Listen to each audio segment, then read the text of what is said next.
Looking back on your childhood, what are some of your fondest memories? For me, has to be playing video games with my dad when I was little. One of our favorite games was Halo Combat Evolved, a sci-fi military shooter of epic proportions. I love playing this game, and playing it with my dad only strengthened the feeling of nostalgia I have for it. However, I haven't played the game in several years, so I want to take a look at the game and see if it still holds up 18 years later.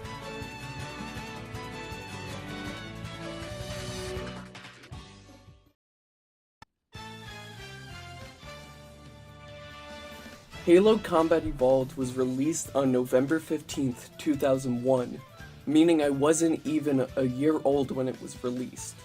It was a launch title for Microsoft's brand new console, the Xbox, and this is what most people associate the Halo series with.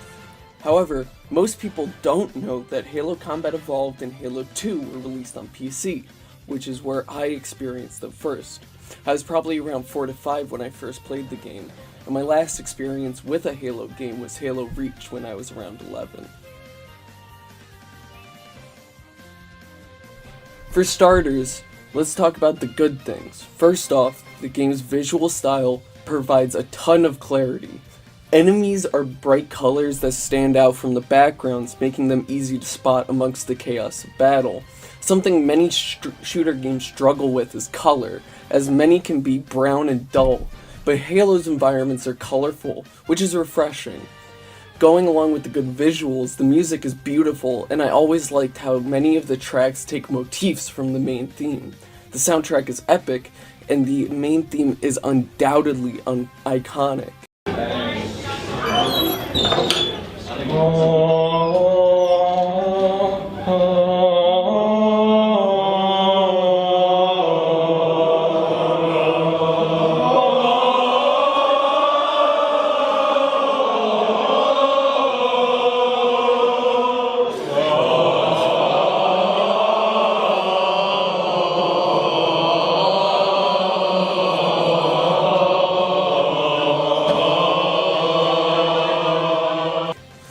Gameplay is fast and fun, Master Chief controls extremely well, and combat can be extremely fun.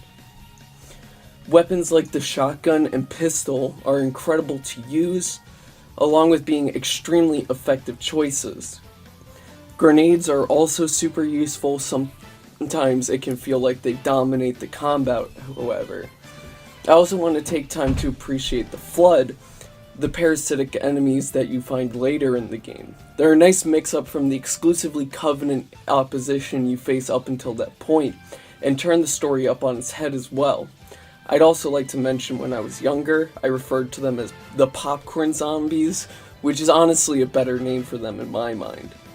Driving takes up a lot of time during your missions, and on PC it can be a little hard to get used to it, but once you do, it's extremely fun, and it can feel like a cross-country road trip with you and your boys, but with more guns and alien killing. If Halo was a rose, it definitely has a few thorns. In first-person shooters, being able to see is everything.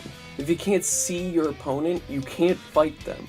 And with Halo's extremely zoomed-in FOV, or field of view, sometimes it can be hard to see where you're supposed to be going, even. I already spoke about how the colors are good, but the colors don't matter when it feels like I'm looking through a pair of binoculars the whole time. Speaking of going somewhere, some of the levels can drag on extremely long.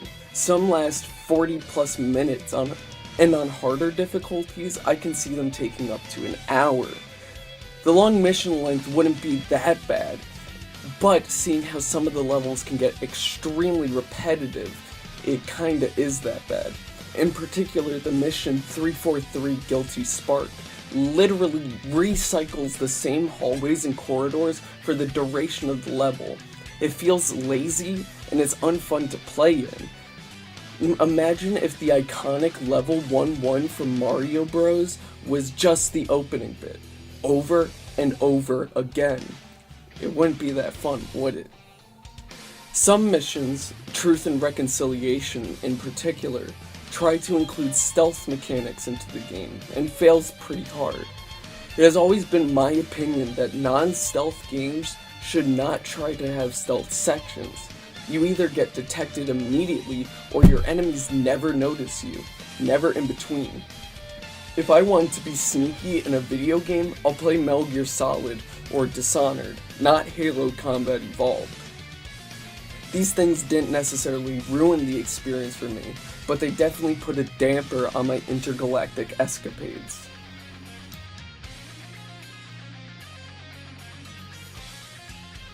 This section of things aren't necessarily good or bad, just a few oddities I would like to address. Master Chief's AI companion in the game, Cortana, doesn't look terrible at first, until she smiles. I mean, look at this! Like, I do not understand who thought it would be a good idea to give Cortana teeth, but they need to be sent to the Shadow Realm or something. Talking more about the AI in the game, the friendly Marines that come to your aid never, ever stop talking.